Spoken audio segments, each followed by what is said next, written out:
Puji Tuhan, kembali lagi kita bertemu pada saat ini. Saya sangat mengucap syukur untuk program ini. Rekaman saudara-saudara di YouTube channel Handri Karundeng. Tolong di like dan subscribe agar supaya ini bisa lebih lagi menggaung, supaya kebenaran ini bisa diterima, bisa didengar oleh bangsa-bangsa, oleh orang lain.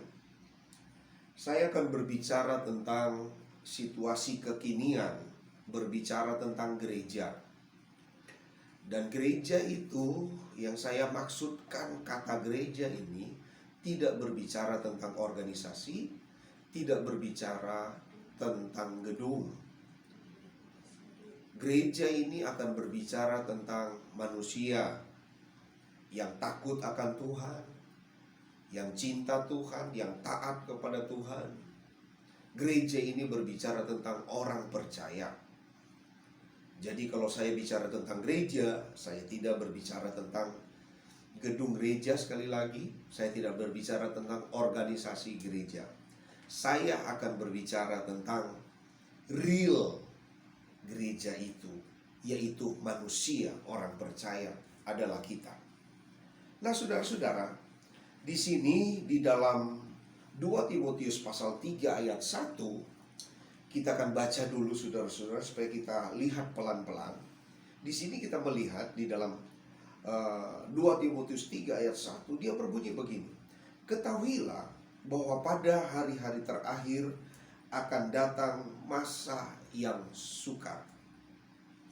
Alkitab memberitahu, menyampaikan di dalam 2 Timotius, surat Rasul Paulus kepada Timotius, surat yang kedua, pasal 3 ayat 1, diawali dengan kata ketahuilah. Ketahuilah ini sebenarnya pengertiannya adalah ini pengetahuan ilahi. Ini artinya manusia, orang percaya, gereja harus tahu bahwa ini tidak main-main, sehingga dikatakan oleh Alkitab, ketahuilah bahwa pada hari-hari terakhir akan datang masa yang sukar. Kita mesti tahu bahwa akan ada kesukaran, saudara. Artinya gereja, orang percaya sebenarnya tidak akan kaget dengan kesukaran-kesukaran, kesulitan-kesulitan yang terjadi sekarang. Karena sudah dikatakan oleh Alkitab bahwa akan datang masa, waktu, periode di mana ada kesulitan. Dan kesulitan itu akan semakin lama. Sebenarnya kesulitan itu bukan semakin kecil, akan tetapi kesulitan itu akan semakin melebar, akan menghantam setiap aspek-aspek kehidupan dari satu kelompok orang, dari satu area kehidupan, sampai dia akan meluas kepada area kehidupan yang lain, bahkan sampai melampaui batas-batas negara. Itu kesulitan yang akan terjadi.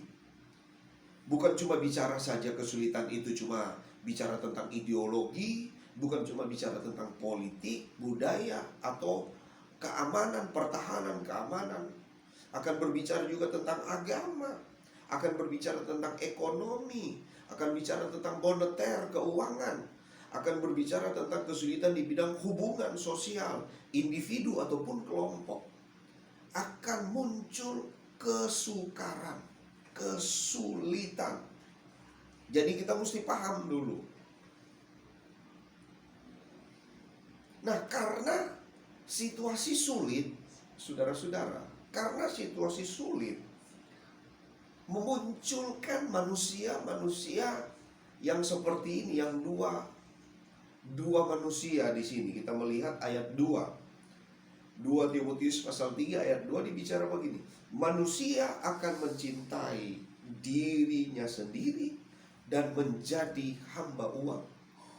Jadi akibat kesukaran itu, akibat kesulitan yang sangat kompleks yang dihadapi oleh manusia, yang dihadapi oleh gereja, yang dihadapi oleh negara, yang dihadapi secara global, kesukaran itu, apapun bentuk kesukaran. Kalau sekarang kesukaran itu masih bicara tentang kesehatan dan ada masalah ekonomi, goncangan-goncangan ekonomi. Tapi ini belum seberapa, tentang kesukaran itu belum seberapa.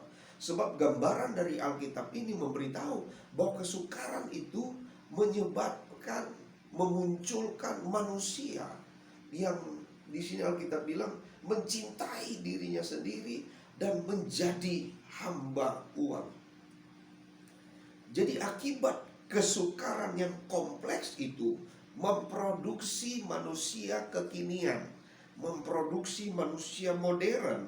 Yang pertama adalah, kalau saya pakai bahasa di sini, yang pertama adalah manusia egosentris, mencintai dirinya sendiri. Yang kedua adalah manusia materialistis, hamba uang. Jadi kita mesti hati-hati di sini. Jadi kesukaran itu, saudara-saudara, memunculkan manusia-manusia yang hanya berpikir untuk perutnya sendiri, yang hanya berpikir untuk dirinya sendiri, yang hanya berpikir, ini bukan bicara tentang berpikir tentang keluarganya, tidak, hanya berpikir untuk dirinya sendiri, dan kemudian hanya berpikir tentang uang saja. Dia cinta uang. Saking dia cinta uang, apapun dia bisa korbankan. Jadi kesukaran itu akan terasa lebih sulit lagi. Karena apa?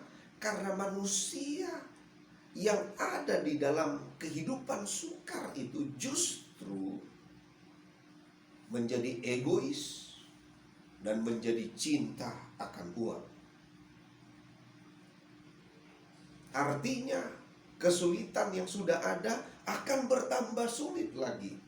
Karena aktor dari kesulitan yang akan semakin melebar itu adalah manusia.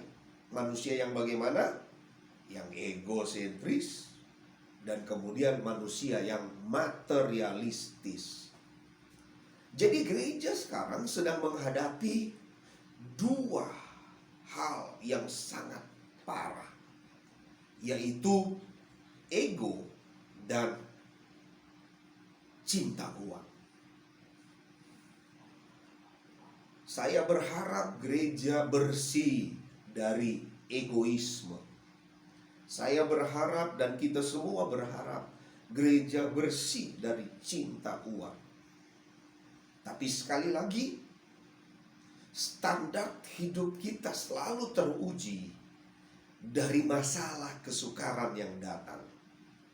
Waktu kesukaran datang, waktu tekanan datang, akan memunculkan, akan membuktikan kita berwarna putih atau hitam. Kita ego atau cinta uang. Kita akan melihat itu kalau ada tekanan-tekanan datang. Karena kesukaran itu akan memproduksi hal tersebut. Nah, inilah sebenarnya musuh gereja. Musuh gereja adalah ego dan materialistis. Iblis memang musuh kita. Tetapi saya percaya iblis dengan segala godaannya selalu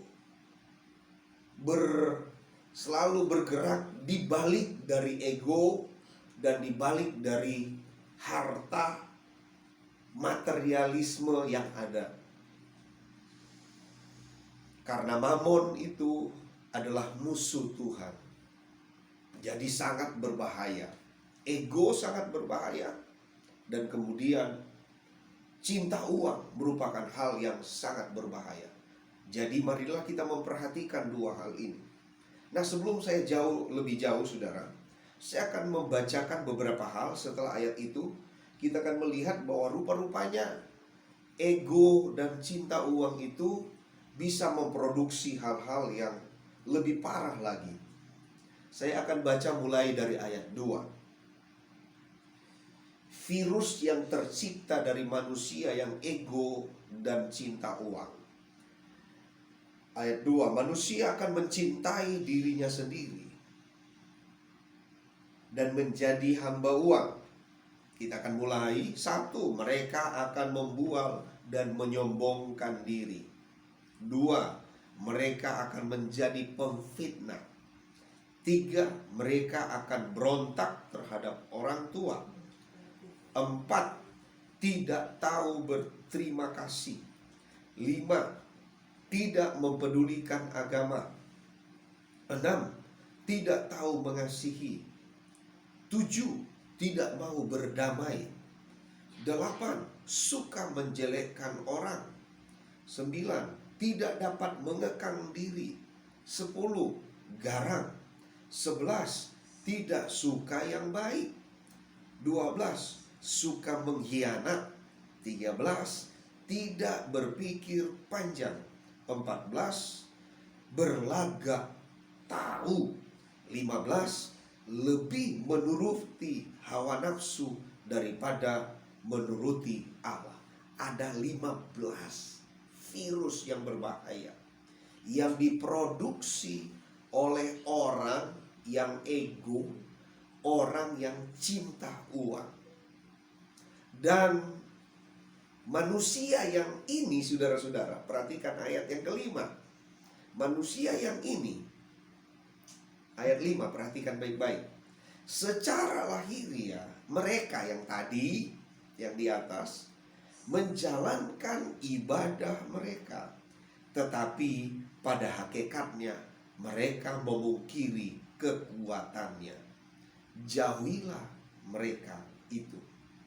Manusia-manusia itu rupa-rupanya tetap mengejar status sosial mereka. Status sosial mereka adalah saya orang beragama, saya orang percaya.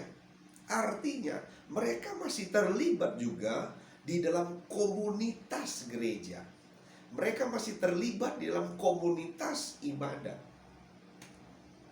Jadi sekali lagi, ini sangat berbahaya bagi gereja orang percaya yang tulus hati, yang memang benar-benar mau mengiring Tuhan. Ini merupakan hal yang sangat berbahaya. Saya menyampaikan ini bukan berarti kita mesti curiga dengan orang-orang yang selalu bersama-sama dengan kita di dalam ibadah. Bukan seperti itu. Akan tetapi buktinya rupa-rupanya memang ada orang di dalam kesukaran terjadi, mereka terhubung di dalam komunitas gereja kita hanya karena ada agenda pribadi. Mereka tetap beribadah. Jadi sekali lagi, kesukaran yang akan dihadapi ke depan akan sangat berbahaya bagi iman kita, bagi kepercayaan kita. Makanya sekali lagi, ini bagian pertama dari musuh gereja. Akan kita lanjutkan di waktu yang akan datang tentang hal yang lain lagi, saudara-saudara. Bagian berikut tentang musuh di gereja. Bagaimana caranya untuk mengatasi agar supaya kita tidak terjebak menjadi kelompok orang yang ego dan materialisme tadi. Puji Tuhan, Tuhan Yesus memberkati kita semuanya. Saya berdoa supaya kita dapat menghadapi, kita menang terhadap kesulitan-kesulitan yang kita sedang hadapi sekarang. Dengan pandangan terus kepada Yesus, bergantung dan berharap hanya kepada Tuhan. Tuhan memberkati kita semuanya. Selamat menikmati Kristus. Selamat menikmati Tuhan dalam perjalanan rohani kita sekarang. Tetap kuat, tetap sehat. God bless you all. Haleluya, puji Tuhan. Shalom.